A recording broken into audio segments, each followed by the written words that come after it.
Welcome to Loup TV. I'm Gene Munster, one of your hosts, along with Doug Clinton. We're both from Loup.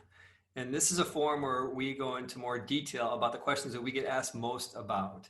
And the topic today is Epic Games versus Apple. And I'll just do a high level 101 is that Epic made some changes to their payment platform in app that resulted in a violation of the terms that they had agreed to sell Fortnite on and in-game apps purchases on the Apple App Store. Apple removed Fortnite from the store. Epic filed a lawsuit requesting that there is consistency between all game developers and other app developers across different silos within the Apple platform. Did not ask for any monetary, direct monetary damages. Apple responded by stating that at the end of this month, the Unreal Engine will be removed, barred essentially for updates on the Apple App Store. There are hundreds or in the low thousands of game developers that use the Unreal Engine, and those game developers would be impacted that, as would Fortnite. And that is, in a nutshell, that's not why we're here to give a recap of what's happened. We wanted to talk about the three aspects of this. The first is, how would you characterize the Fortnite's intent? Doug, I'll turn it over to you just in terms of rewinding a few weeks ago. I think you've characterized it before, as we've talked about it internally, as an attack, and I think that's a fair way to talk about it. I think this was a deliberate action by Epic. There's no question about that. They were ready to file this lawsuit because they knew they were going to get pulled from the App Store when they updated Fortnite. It doesn't mean that the attack is unjustified. I think that the question that they are forcing Apple to answer is a valid one, which is, we know that Amazon has some preferential treatment on one of their applications in the App Store, where Amazon users, Amazon Video users who have credit cards saved with Amazon, if they download or rent a video on the Prime Video app, Apple does not charge a fee on those rentals. So Amazon can kind of do business unfettered. And Fortnite is making the argument that we also have millions of customers that have given us their payment information on the PC, and we think that the treatment should be equal across the two platforms. One is video, one is games. And I think that as a question is certainly something that's valid for Epic to push the issue on.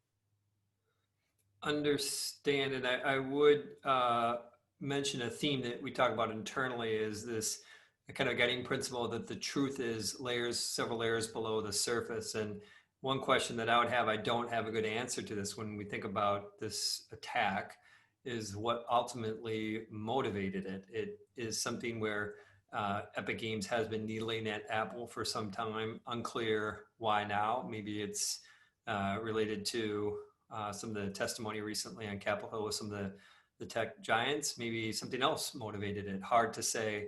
But I still feel that there is a piece that isn't quite clear around what the motivation for the attack was. I would add just one thing to that, Gene. In terms of motivation, one thing that we should all realize is Epic also does have its own game store. And I'm sure Epic would love to have its game store on iOS. Obviously, Apple does not allow third-party app stores on iOS.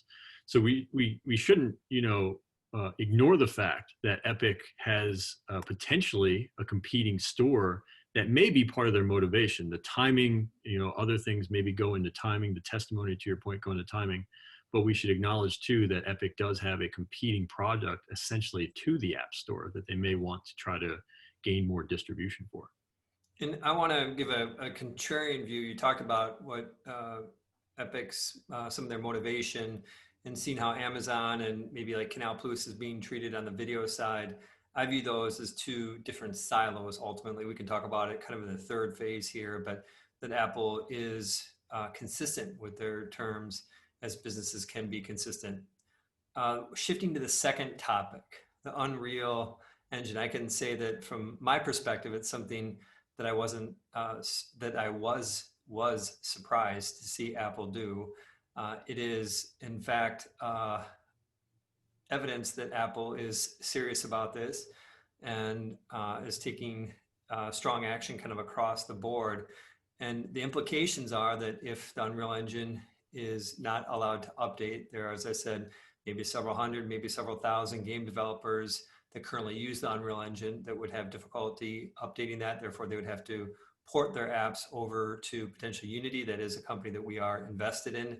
And so it creates kind of a new dynamic on this.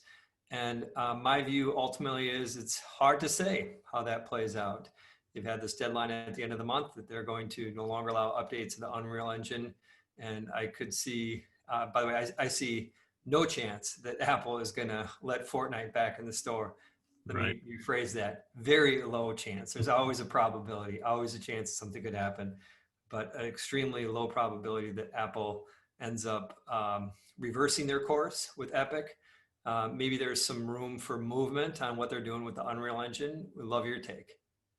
I think the Unreal movement is definitely going at Epic's throat. I think if you do the math, Unreal is probably in the 20-ish% range of Epic's revenue. It does fluctuate because Fortnite revenue has fluctuated over the past few years in terms of its popularity. Obviously, coronavirus has been good for Fortnite. I do think that Apple's move to me was surprising, more for the fact that it does affect thousands, maybe even closer to tens of thousands of game developers that work with Apple and distribute their products on iOS. And so it certainly is a move to really push the envelope with Epic, but it also hurts some of Apple's existing developer base. And, I think developers, they will go where the money is, but certainly I don't think that they'll be happy with Apple sort of forcing them to be a party to this battle and essentially have to invest time and money to develop on another game platform. At the end of the day, though, I see the invisible hand of the market dictating whether or not these developers will stick with Apple, with or without the Real Engine. I believe that if Apple does, in fact, ban Unreal Engine updates, that these developers will quickly report their application to a different platform and get back on the App Store. There's just too much money to be made by doing that. And Apple, it does have, it's fully within their rights. They've built this platform fully within their rights to exercise whatever jurisdiction they see proper within that. Similar to an airlines can exercise whatever rules it wants. Obviously, the FAA plays part of that, but there are restrictions in terms of you cannot bring a live chicken on an airplane, for example, even if you want to, and these developers may be forced to make some changes.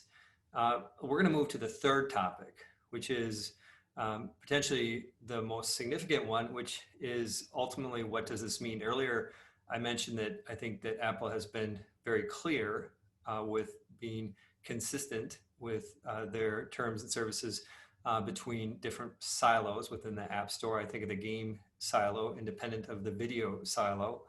Based on your earlier comment, it sounds like you would see those as not silos. They're kind of together. And this third topic is more about, we can debate this all we want, but ultimately what Epic is trying to force an issue of trying to push this towards an antitrust resolution. And I'm curious how you think about that aspect. Essentially, to really get to the core of this, is the App Store a utility and does it need to be regulated by the government? I think the government will ultimately make the decision whether or not Apple is acting anti-competitively with the App Store. I think that answering the question, what is the difference between a video download and a digital piece of content in a game download? How do you justify the difference in policy? I think that's a valid question for Apple to answer. And if they can answer it well, then I think that this problem probably goes away. The issue to me, though, is that bits ultimately are bits. And I think you can make a very logical case without digging too deep into the details that downloading a video is certainly a larger processing of bits than a skin in Fortnite. it'd be hard to imagine a vast difference in terms of the actual download size. So unless there's some other reason in terms of like the validation of the content, in terms of the policing of the content, where Apple has to spend more money and can justify that difference in fee, I think it's a fair question, and we'll see how they answer, and we'll ultimately see how the government sort of processes that answer, because they are the ultimate arbiter of what is right and wrong in this case. So how do you think it's going to play out? I think that Apple will ultimately have to make some minor changes to the App Store. I think the easiest thing they could do too is to unwind the deal with Amazon. I actually think that might be the least damaging path. Obviously, they don't need to let Fortnite back into the App Store if they don't want to play by the rules. But if they don't have this deal with Amazon, I think Fortnite's argument becomes very weak, because you don't have anybody with special treatment at that point. Amazon's really the only one. You mentioned Canal Plus, Altus One is another one, but they're pretty small. I think it's really about that Amazon deal that sort of makes the question valid. And from my perspective, I view these as a higher touch type of a business, regulating all the different nuances to or filtering and creating a safe environment. All the different nuances around what happens in these games does take more heavy lifting, and I think does deserve a different rack rate relative to what Amazon has been doing. And I also would mention that this is going to take several years to figure out. And when we think about years to figure out, there's different waves and contours to the eyes that will be looking this over. And it will end up in the court system. And ultimately, the court system, whether you think of it as a finely tuned machinery, it is also has political leanings to it. And as we think about how all this plays out over the next, let's say, 1 to 3 years, I feel confident that Apple's going to prevail in this. I think that when you layer all those facts together with what I believe is different silos, ultimately that Apple has a right to do what they want to with the platform that they've created. I do not believe that this is a utility. It's hard to make that argument with the market share that they have, even the dollar market share that they have globally. It's hard to make that argument. And ultimately, I believe that when you factor in also some of the leanings towards the courts, I believe that Apple will in fact prevail. Doug, you and I have worked together for a long time. We got a ton of respect for each other. We agree to disagree on how this one is going to play out. I hope I'm right. And if I'm wrong, I'm going to be the first to tell you you were right. So appreciate everyone joining the most recent episode of Loup, and bye for now.